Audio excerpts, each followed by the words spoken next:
জাতীয় স্মৃতিসৌধে মুক্তিযুদ্ধে বীর শহীদদের প্রতি শ্রদ্ধা জানিয়েছেন অন্তর্বর্তীকালীন সরকারের প্রধান ডক্টর মোহাম্মদ ইউনূস সহ ১৪ উপদেষ্টা।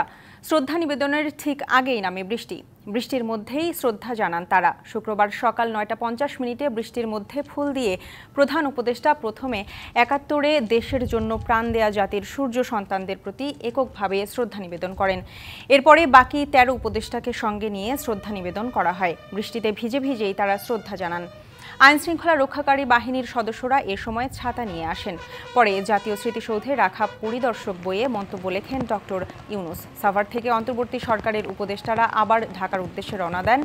ঢাকায় কেন্দ্রীয় শহীদ মিনারে তারা ভাষা শহীদদের প্রতি শ্রদ্ধা নিবেদন করবেন। প্রবল গণ আন্দোলনে শেখ হাসিনা সরকারের পতনের পর অন্তর্বর্তীকালীন সরকারের প্রধান উপদেষ্টা হিসেবে বৃহস্পতিবার রাতে বঙ্গভবনের শপথ নেন শান্তিতে নোবেলজয়ী অর্থনীতিবিদ ডক্টর মোহাম্মদ ইউনূস। এই যাত্রায় তার সঙ্গী হয়েছেন ১৬ জন উপদেষ্টা।